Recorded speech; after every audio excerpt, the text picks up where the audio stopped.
St. Thomas University Digital Journalism and New Media present. Hello, I'm Angela Bosse, and welcome to this week's Basement Files. Today we'll be looking at how the Gallant government's tuition access bursary is affecting students as the school year begins. 1 year after St. Thomas University revises its sexual assault policy, the Fredericton community marches in the annual Take Back the Night protest. And the crisp weather is here, which means apple picking season has arrived.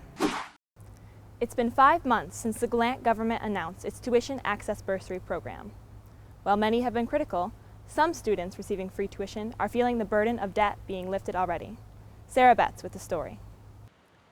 Classes are in session at St. Thomas University. The studying has begun, and as usual, the money is being flushed out of the wallets of students all around. Some of these students, though, are feeling a little less pressure thanks to the tuition access bursary. First-year student Sarah Havens is one of those people and said she's felt that weight lifted off her shoulders. I definitely think the stress and anxiety levels are way lower because it feels almost like a safety net, like being able to not work and not work on paying it off like as I go.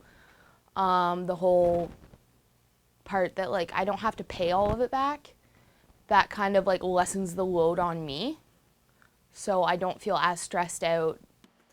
Haven's single mother is unable to work, and she herself cannot work due to an anxiety disorder. Having the privilege of free tuition is one that Haven said was the sole reason she was able to attend university this fall. Whole debt thing, and I almost didn't come to university because I can't work either, so I can't work towards paying it off, but the tab is literally what solidified my decision into coming, is that I could get some help with that. As the qualifying students relish in the fact that they don't have to borrow as much money in student loans, the Gallant government has taken heat for the program since announcing it last April. Many have called the program unfair and even discriminatory. Robert Burroughs, executive director of the New Brunswick Student Alliance, said the program itself is not awful, but the government only went halfway with it. Strongly about. In terms of the program, it's not bad. Yeah. I mean, for all intents and purposes, it's a good program. The intentions are there, the execution was so. Yeah. And what I mean by this is that the hard cutoff it was hard for a lot of people, right? Like, how do you justify literally making a single dollar over that and not qualifying for it? We encountered a lot of frustration from students, from parents, from the community, saying we don't understand what the government's trying to do here. And so there's a lot of frustration about the government's lack of ability to articulate what they were trying to do, why they were trying to do it, how they were trying to do it. Even as a student receiving the bursary, Havens felt there could be improvements on the government's part, but remained hopeful for the future to come. And programs like that, and I just hope it gets better and that like it's more inclusive, and maybe eventually we'll get to a point where we won't need to pay for university at all. And Angie, after receiving all of the backlash, the new Minister of Post-Secondary Education and the NBSA both expressed wanting to make improvements almost immediately after the program was announced. But as of right now, no changes to the qualifications for students have been put in place. Back to you. Fredericton's annual Take Back the Night March protest revives questions of what can be done to prevent sexual assault on university campuses. In light of St. Thomas University's newly revised sexual assault policy, Troy Glover asked the question, what will the new policy change? This is the sound of the 31st Take Back the Night March that's focus is to speak out against violent acts towards women. The march draws in a crowd of a couple hundred supporters, a few being students from the local universities, the University of New Brunswick and St. Thomas University. With Fredericton consisting of a number of students, schools such as STU, that student body is around 75% female, sees a responsibility to have measures in place in instances of sexual assault. STU updated their sexual assault policy 1 year ago to hopefully aid their students further. We had 2 or 3 different policies that covered these kinds of sexual violence issues, but we wanted to bring one new policy together that covered it from A to Z. We also had the opportunity with a professor in social work and a professor in psychology who had some expertise in these areas.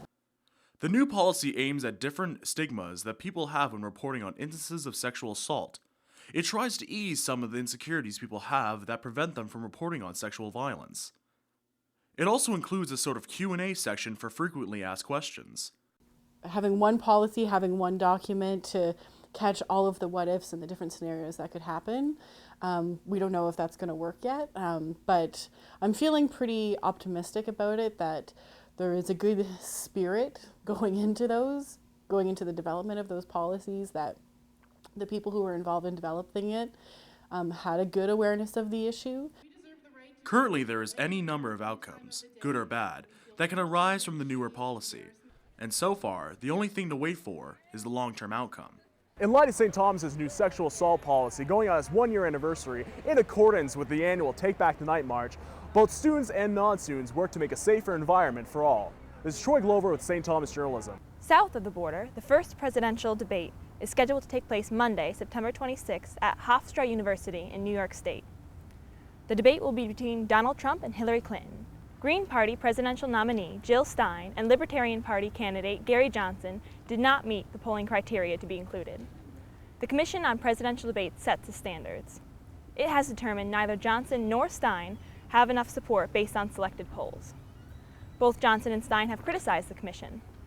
They say their exclusion shows an extreme bias in favor of the two-party system. However, if the polls change and Stein or Johnson gain enough traction, they do stand a chance to participate in the debates later this fall. In other news, a local indie band is bringing a new sound to Fredericton. Our reporter William Cummings spotted Burroughs during their performance at Harvest Jazz and Blues Festival. He tracked them down a few days later. Here he is with the story.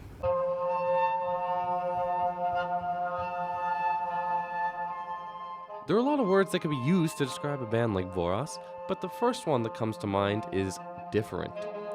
Inspired by Icelandic bands such as Sigur Rós, Burroughs brings a whole new style and sound to the music scene in Fredericton.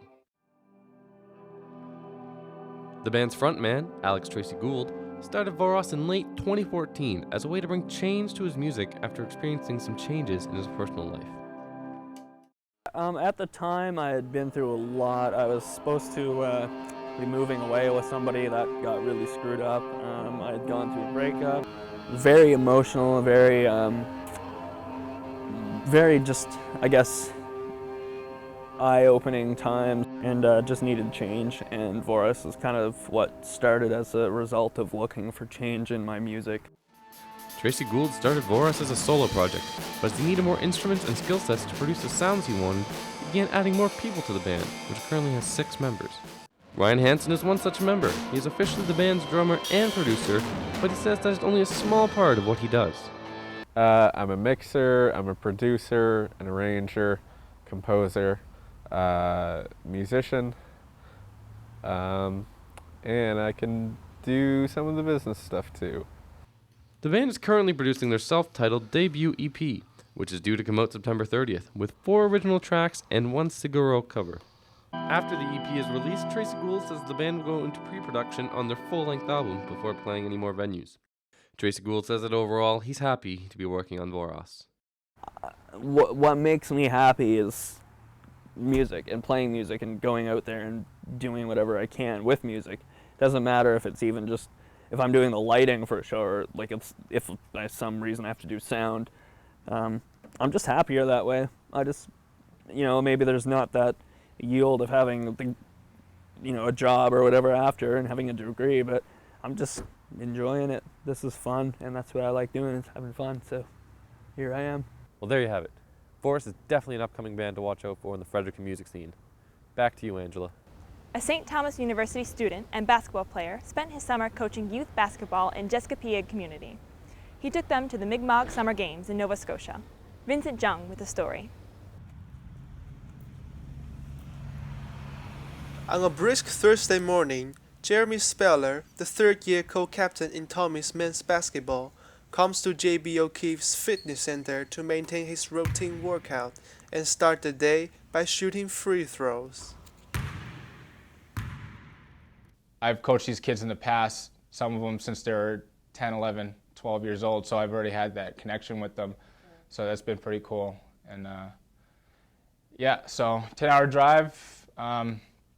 Ended up winning the tournament, which was a big deal for my community.